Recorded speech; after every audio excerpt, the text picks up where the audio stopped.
Good morning, students. As we have learned as we have learned the Indian financial system in the last class, and as I said that I'll be teaching you the commercial bankings in India in the next class. So today we will cover the topic of commercial banking in India. So the commercial banking in India uh, is being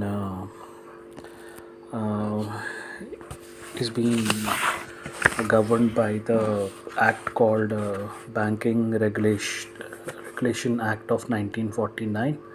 So all the banking institutions which perform the commercial banking services like uh, accepting the money from the public as deposits and giving the loans to the public, offering money to the public as a form of loans are being governed by the Banking Regulation Act of 1949. And in turn all these banks are being governed by the RBI, which is being Reserve Bank of India, and which is set by the Act and Reserve Bank of India Act of 1934. So let's go to the commercial banking and the different types of commercial banking organizations that we see in our Indian economy. So the first and foremost thing that the type of commercial banking is scheduled banks. Any banking organizations or institutions which have the paid up or borrowed capital which is more than 5 lakhs in their business operations uh, are called scheduled banks. Means any banking institutions which is having its its capital which is more than 5 lakh rupees, they are said to be scheduled banks. And these scheduled banks consist of are mainly do the commercial banking services. So in turn the commercial banking services is being uh, uh, in turn commercial banking services are being, as I said in the starting, that the Banking Regulation Act of 1949 will pave the uh, will pave the guidelines and regulations for commercial banking sector in India. And in turn the commercial banking sector is being divided into the public sector and the private sector. So the public sector banks are when we're saying that scheduled banks which is having greater than 5 lakhs, so we have a big list of scheduled banks which are being nationalized. Means the banks are being undertaken by Government of India to the with the main motive of spreading the banking services across to the country, not only to the cities or urban areas, but also to provide the banking sectors to the rural areas, suburban areas, and remote geographical areas. So, a big list of commercial banks were being undertaken, and they were being nationalized, and with the nationalization these public sector banks have started operating in the remote geographical sections of India, and for providing the banking services to the common public at a nominal service fee. And all the business activities in public sector bank are being backed up by the Government of India. um, and uh, it's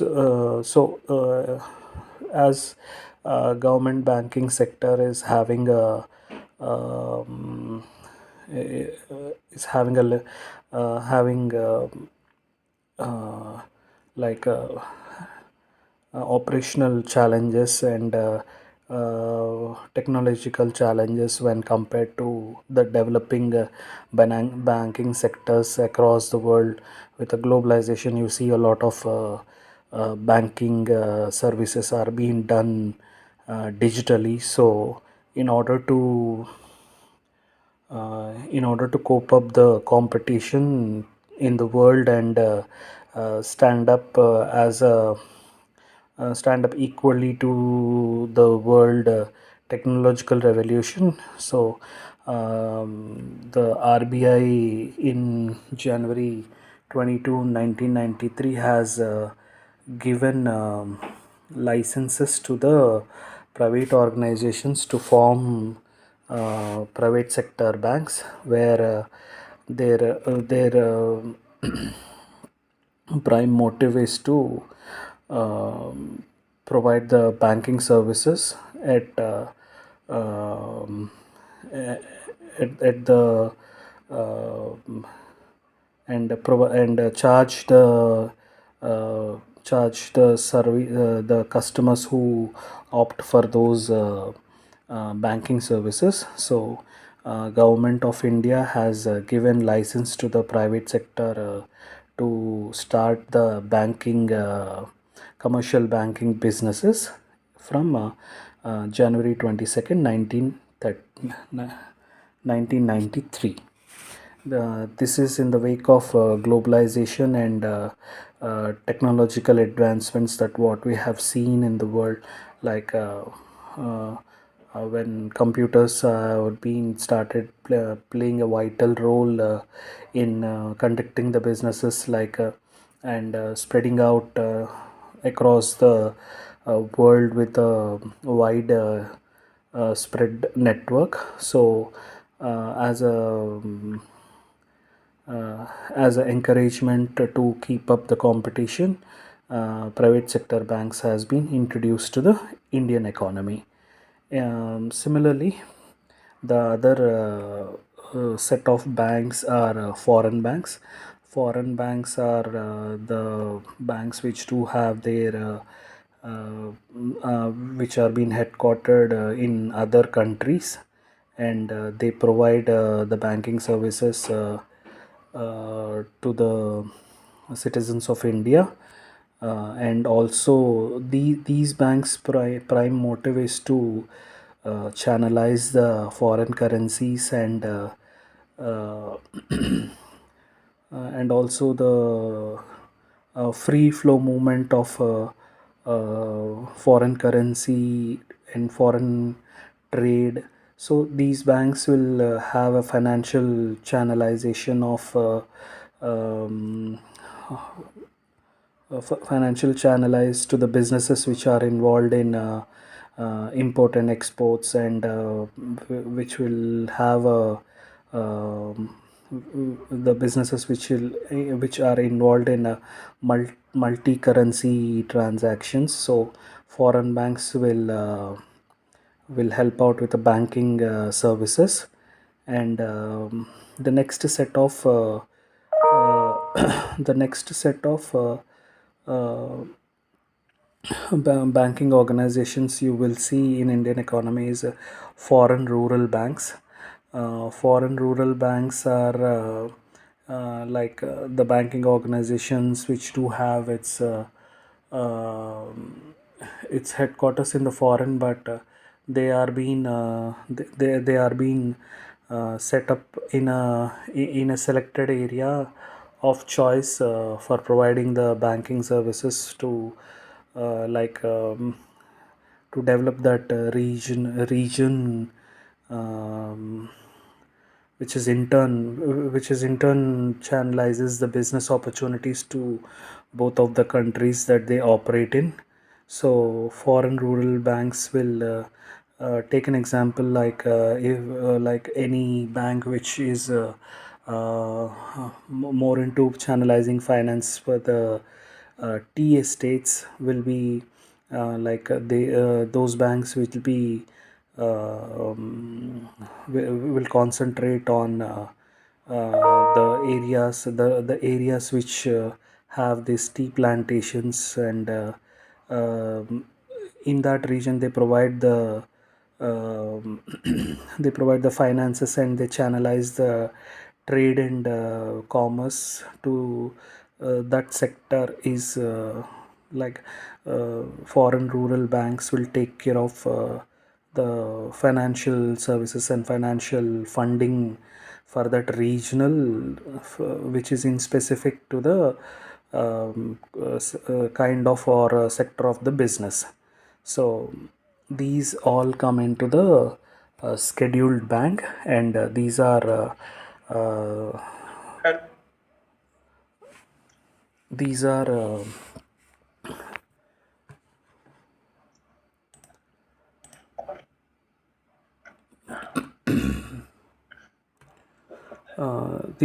the banks which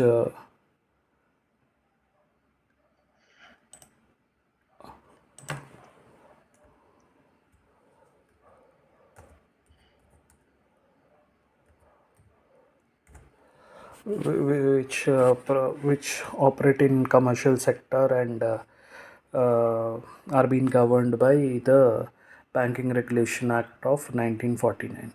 And there are unscheduled banks which will be having the lesser than 5 lakh of working capital, and like paid up capital, and these are mainly into the development of particular sector, particular region of the country. Like a group of people came up and formed up a cooperative banking cooperative banking environment, and these are all and these bankings will be supporting to the like banking services for the mutual development of association of people who come up with a similar interest. These banks will channelize the finances for the business opportunities or employment generation for that group of people who came into association and formed as a cooperative association for a predefined set of business operation and earning self-employment. So this is the primary commercial banking sector and types of banking that we operate in India. So when we're talking about the commercial banking, let's talk about the primary functions and secondary functions of the commercial banking. The first primary functions is accepting deposits. Like the commercial banks accept money from the public in the form of deposits, and so in which public can come up and save their money into the banks, and have the safety for their money. And then after, as such kind of all money pooling will be again given to the to the public in the form of loans, wherever whoever needs money, and for their business running or livelihoods, or for their financial needs. Those the pooled money will be again given as loan to the public, and in turn the for doing that, the banks will collect interest for the amount that they have provided as a loans, and from the collected interest, banks will have their operating charges deducted, and then after, the leftover money will be given back to the deposits as an interest to the person who have saved in the bank. The rate of interest that being given to the deposits is much smaller than the rate of interest collected from the public from the loans where the bank has given the money to the public. So accepting deposits and advancing loans are the primary functions of commercial banking in India. Then after in order to earn then after in order to earn more in order to earn more interest and incomes, banking sector will also channelize the facilities to its customers in the form of overdraft facilities, discounting bills of exchange, and agency functions and general utility functions. And these are the secondary functions that commercial bank do in Indian financial sector. So these are the secondary functions that commercial banking institutions provide. So let's recap again. Uh, the commercial banking activities are being governed by Banking Regulation Act of 1949, and the commercial banking sector is being regulated by RBI, which is formed under Act 1934, and the two classifications of commercial banking is scheduled bank and unscheduled bank, where scheduled banks is have a has a work has a paid up capital of which is more than 5 lakh rupees is said to be a scheduled bank. And in scheduled bank, commercial banking is the main sector where the bank collects the charges for the banking services that it provide to the common public, and depending upon the depending upon the fees and charges that they provide, the commercial banking sector is being divided into public sector banks and private sector banks. Public sector banks are the banks which were started and being scheduled banks, and a list of banks are being acquired and nationalized by Government of India. And all these banking institutions which are being backed by Government of India are come into the public sector bank, where it provides the banking services to the citizens of India at a nominal fees for the primary it means the primary functions are being provided at a nominal fees for every citizen of India. And private sector banks are banks which are being allowed to do the private sector people are being allowed to do the banking businesses, and this primarily has started on the January 22, 1993. Government of India has issued license to the private sector to run the banking business, and the prime motive of private sector bank is to um, earn uh, services for the banking services they provide, earn more interest, and to keep up the competition in the globalized economy and advancing technologies. So private sector banks has been introduced to the Indian economy. And the next set of banks are foreign banks. These are the banks which are being established in foreign origins, but provide besides providing the commercial banking services um, to the Indian citizens. They also provide they also channelize the foreign currency flow in and they also channelize the foreign currency to Indian markets. So these are the and the one more sector bank is called foreign rural bank. Any bank which is having a foreign origin as a headquarter and provide the banking services to the area pertaining to certain business activity are being set up as a foreign rural banks. And going back to unscheduled banks are the banks which are smaller in size and have a lesser than 5 lakh of paid up capital. And some of these are the examples of unscheduled banks are cooperative banks, which are being formed by a group of association of people who come to form an association with a common goals to earn certain incomes uh, by a nature of business, and also create a self-employment. So these are the classifications of commercial banking in India. In next class, we will in detailly learn about the functions of commercial banking. Thank you.